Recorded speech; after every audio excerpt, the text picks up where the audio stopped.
मैं तो 11th 9th 10th से ही ऑनलाइन फील्ड के अंदर घुस गया था, क्योंकि जॉब मेरा वैसे भी नहीं था कि जॉब वगैरह करना है, स्टार्टिंग से ही नहीं था। और अभी मैं अर्निंग भी कर रहा हूँ, लगभग 1-2 लाख रुपए अप्रॉक्सीमेटली मंथली बन जाते हैं। ऐसा क्या कर रहे हो? सर डिजिटल मार्केटिंग कर रहा हूँ मैं। मुझे भी साथ लगा लो। कोई असिस्टेंट चाहिए आपको? मैं सोचता हूँ सर, कुछ ना कुछ आज के डेट में बहुत सारे ऐसे डोमेन्स हैं जिसके माध्यम से आराम से आप चाहो तो 1-2 लाख रुपए आराम से कमा सकते हो, लेकिन उसकी तरफ सर कोई ध्यान ही नहीं देता। उसकी तरफ सब सोचते हैं फ्रॉड है, स्कैम है, वगैरह वगैरह, ठीक है। लेकिन उसकी तरफ ध्यान दोगे तो जॉब से ज़्यादा वहाँ पे अपॉर्चुनिटी है। तो बेसिकली आज मैं चाहता हूँ आप इस टॉपिक के ऊपर बात करें कि बहुत सारे ऐसे प्लेटफॉर्म जो लोग सीख करके कर सकते हैं। कोई भी आपके पास स्किल है उसको प्रमोट करके आप पैसा कमा सकते हो, तो क्यों लोग इतने सारे जॉब के पीछे पड़े हुए हैं? मेरी चीज़ समझ में नहीं आता, क्यों एग्जामिनेशन की तैयारी कर रहे हैं। आप में से कितने हैं जो अभी किसी न किसी एंट्रेंस की तैयारी कर रहे हैं? ऑलमोस्ट सब लोग आप किसी न किसी एंट्रेंस की तैयारी कर रहे हो।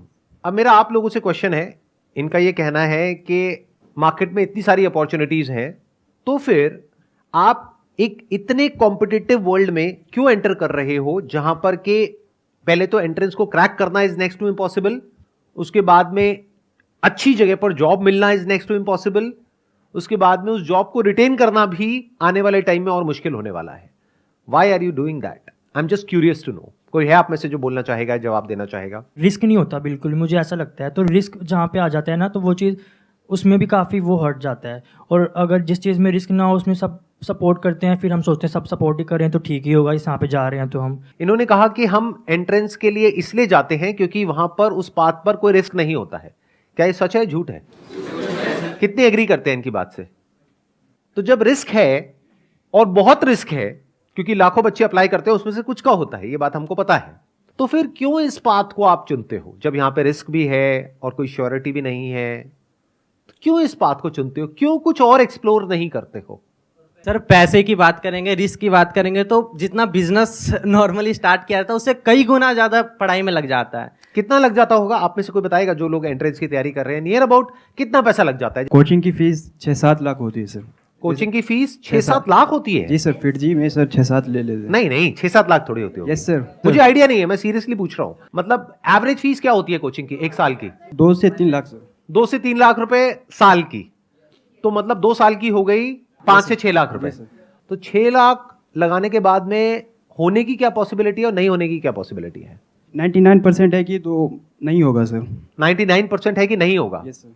तो रिस्क तो बहुत ज्यादा है यहां पर बॉस, ये तो बहुत ज्यादा है। सब एग्री कर रहे हैं इनसे कि 99% है? या अगर ऑप्टिमिस्टिकली भी देखा जाए तो 90% है कि नहीं होगा, 10% है कि हो जाएगा। अगर हम सिर्फ उन्हीं की बात करें जो बच्चे सीरियस हैं, क्योंकि जरूरी नहीं है हर बच्चा जो कोचिंग ले रहा है वो सीरियस भी हो पढ़ाई को लेकर के।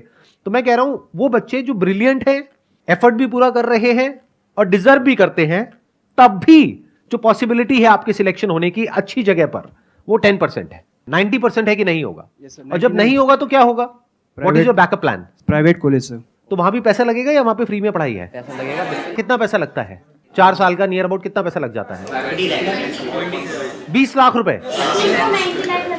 अच्छा, मेडिकल का तो 80-90 लाख है, बट अगर इंजीनियरिंग की भी बात करी जाए तो 20 लाख रुपए तो मान के ही चलो। तो नियर अबाउट आपने 20-25 लाख रुपए तो लगा दिया अपने घर वालों को। एंड आई एम अज्यूमिंग कि आप कोई बहुत अमीर बैकग्राउंड से नहीं हो, मेजॉरिटी ऑफ यू। आप में से कितने हैं जो मिडिल क्लास से हैं? हाथ ऊपर करिए। मेरा मिडिल क्लास वाला सेशन देखा है आप लोगों ने? यस सर, देखा है। अगर वो देखा होता तो अभी हाथ ऊपर नहीं करते। मिडिल क्लास मतलब अगर मैं सिंपल वे में पूछूं तो आप में से कितने हैं जिनकी जो हाउस होल्ड इनकम है वो साल की 12 लाख से ज्यादा है? अब हाथ ऊपर करो। इसको मैं दूसरी तरीके से पूछता हूं, आप में से कितने हैं जिनके घर वालों के पास में 20-30 लाख रुपए स्पेयर है, मतलब अकाउंट में पड़ा हुआ है, अगर वो चला भी जाए तो कोई फर्क नहीं पड़ता है? हाथ ऊपर करो। इसका मतलब आपको या तो लोन लेना पड़ेगा या फिर आपके घर वालों को लोन लेना पड़ेगा। ऐसे बहुत सारी रिसर्चेस हुई हैं जहां पे ये निकल करके आया है कि 50 से 60% जो इंजीनियरिंग कॉलेजेस से इंजीनियर्स निकलते हैं, दे आर अनएम्प्लॉयबल। मतलब उनकी इतनी स्किल ही नहीं होती कि उनको एम्प्लॉय किया जा सके, यानी कि उनको वो काम मिल ही नहीं सकता जिस फील्ड से उन्होंने पढ़ाई करी है। या तो उनको अपनी फील्ड चेंज करनी पड़ेगी या अपने आप को डाउनग्रेड करना पड़ेगा। तो 25 लाख की जो आपने इन्वेस्टमेंट करी उसको रिकवर करने में कितने साल लगेंगे? 9 to 10 years। 25 लाख रुपए रिकवर करने के लिए 25 लाख रुपए जोड़ना पड़ेगा। और जोड़ करके विद इंटरेस्ट उसको वापस करना पड़ेगा। इंटरेस्ट भी देना है क्या? इंटरेस्ट भी देना नियर अबाउट हम मान करके चलते हैं, in the best case scenario आपको 20 साल लगेंगे 25 लाख रुपए का जो लोन है उसको चुकाने के लिए या अपने घर वालों को वापस करने के लिए। मतलब 40 की एज तक जा करके तो आप वो पैसा वापस करोगे, तो रिस्क मेरे हिसाब से कम तो नहीं है। और ये सिनेरियो है कि अगर आपकी जॉब लग गई तो अनएम्प्लॉयमेंट रेट भी कम नहीं है हमारी कंट्री में। ये भी हो सकता है कि जॉब ना लगे, तो क्या करोगे? A simple genuine question. 25-30 lakh देने के लिए भी पेरेंट्स ही मोटिवेट करता है, उनकी ही जिद होती है कि हमें ये करना चाहिए। वही कहते हैं कि यूपीएससी निकालो, वही कहते हैं नीट निकालो, वही आईआईटी जाओ, यहाँ जाओ, वहाँ जाओ। उनकी ही जिद होती है और सोसाइटी की और रिलेटिव्स की जिद होती है कि हम जाएंगे तो वो हम ही हैं करोड़ों में से एक। तो इट्स लाइक हमारी विश तब भी नहीं होती है। ये और ज्यादा गड़बड़ हो गई है। क्यों? क्योंकि अगर एक बार को ये होता कि आपके अंदर से होता कि मुझे ये क्रैक करना है, फिर आप किसी एंट्रेंस के लिए जाते तैयारी करने के लिए, तो फिर भी ये पॉसिबिलिटी होती जिसकी मैं बात कर रहा हूं। लेकिन आपके पेरेंट्स ने फोर्स करके या आपके ऊपर प्रेशर क्रिएट करके आपको भेज दिया है। अब पॉसिबिलिटी क्या है आपके क्रैक करने की? अब तो आपका मन ही नहीं है वो काम करने का, करना पड़ रहा है। एक है कि आप खुद अपने अंदर से मोटिवेटेड हो, बाहर से किसी एक्सटर्नल मोटिवेशन की आपको जरूरत नहीं है, तब फिर भी होने की पॉसिबिलिटी है, बशर्ते कि आपके अंदर वो कैपेबिलिटी भी हो उसको क्रैक करने की।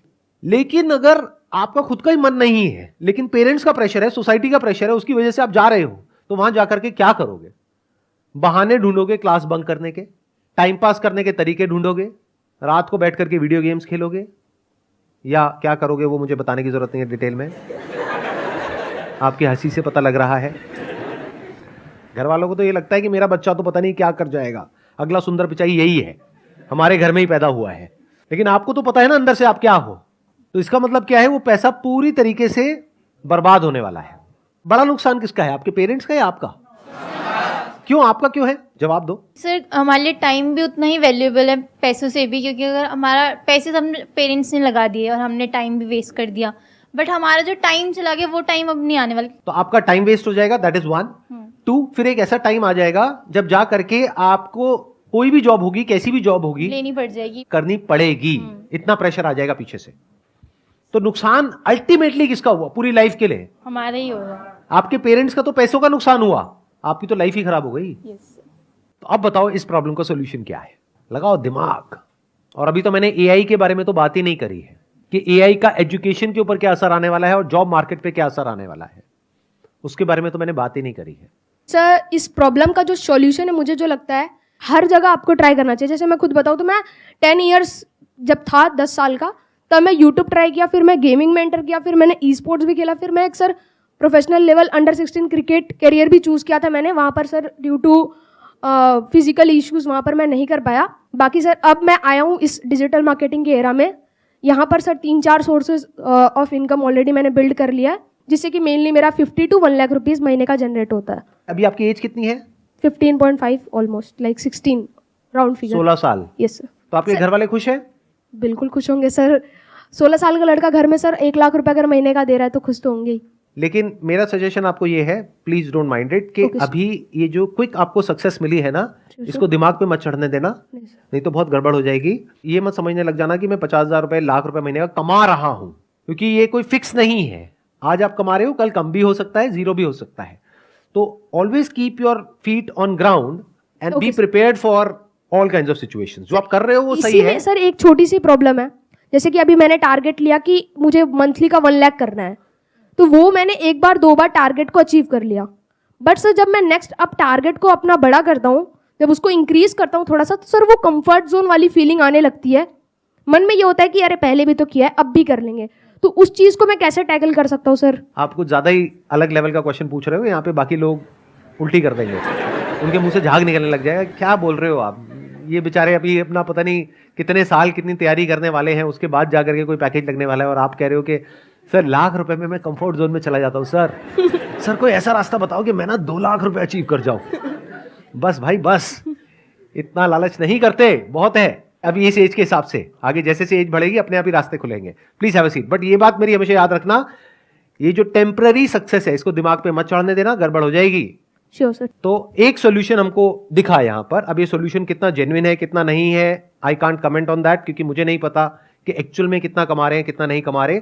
बट मैं ये कह सकता हूं with confidence and with my understanding of the digital world कि ये पॉसिबल तो है। इनके साथ ये हो रहा है नहीं हो रहा है I am not sure, but ये पॉसिबल तो है। पहले तो एक बात को मेरी अच्छे से समझ लो कि जो आने वाले 10 साल हैं उसमें कुछ ऐसा होने वाला है जो पिछले 100 सालों में नहीं हुआ है। और जहां तक आपके जो पेरेंट्स हैं या फिर आपके रिलेटिव्स हैं या आप खुद हो जहां तक नहीं देख पा रहे हो, एआई की दुनिया में कुछ ऐसा हो रहा है which is beyond your wildest imagination. Daily कुछ नया हो रहा है और इतनी तेजी से हो रहा है, इतनी तेजी से हो रहा है जिसकी कोई हद नहीं है। आने वाले टाइम में बहुत सारी जॉब्स जो आज की डेट में है वो फ्यूचर में नहीं रहेगी। इस बात को समझ लो अगर समझ सकते हो तो। अब मैं बताता हूं मैं फ्यूचर को किस तरीके से देख रहा हूं, या फिर अगर मैं आप लोगों की जगह हूं तो मैं क्या करूंगा। नंबर 1, मैं अपना टाइम वेस्ट नहीं करूंगा, क्योंकि ये जो टाइम है ना आप लोगों का, ये सबसे प्रेशियस है पूरी लाइफ में। अभी आपका दिमाग खुला हुआ है, आप कुछ भी नया बड़ी जल्दी सीख सकते हो। जैसे जैसे एज बढ़ेगी आपके लिए कुछ भी नया सीखना, या नया सीखना तो बहुत दूर की बात है, नए आइडियाज को एंटरटेन करना ही बहुत मुश्किल हो जाएगा। अगर मेरी ये बात समझ नहीं आ रही तो जाकर के अपने पेरेंट्स को देख लो, उनसे जाकर के किसी भी नई चीज के बारे में बात करो, वो एकदम से घबरा जाएंगे इन मेजॉरिटी ऑफ द केसेस, और वो कहेंगे नहीं नहीं ये सब बेकार होता है, बिना समझे। मैं ठीक कह रहा हूं गलत कह रहा हूं, कितने मेरी इस बात से एग्री कर रहे हैं? तो ये आपकी लाइफ का गोल्डन पीरियड है, डोंट वेस्ट इट। अगर आप ये सोच रहे हो कि पास में जैसा होता आया है कि मैं ये डिग्री लूंगा या लूंगी, उसके बाद में मेरी यहां पर जॉब लग जाएगी, उसके बाद में लाइफ सेट है, तो इस गलतफहमी से जितनी जल्दी हो सके बाहर आ जाओ। आने वाले टाइम में जो मीडियोक्रिटी है उसके लिए जगह नहीं बचने वाली है कॉर्पोरेट वर्ल्ड में। तो बहुत सारे लोगों की जॉब जाने वाली हैं। कौन होंगे वो लोग? जो मीडियोकर हैं इन द सेंस कि वो अपने आप को अपडेट नहीं कर रहे हैं टाइम के साथ साथ में, कि 5-10 साल पहले बस कॉलेज से एक डिग्री ले ली है, अब जॉब लग गई है, अब वो कहते हैं लाइफ सेट है। ये जिनकी लाइफ सेट है ना, उनकी लाइफ ऐसी हिलने वाली है कि उन्हें खुद भी नहीं समझ आएगा कि हुआ क्या है। आई होप आज के सेशन से आपको कुछ बेनिफिट हुआ है, कुछ नया समझ में आया है, कुछ नया सीखा है। Wish you all the very best. It was pleasure meeting you and pleasure talking to all of you. Thank you so much.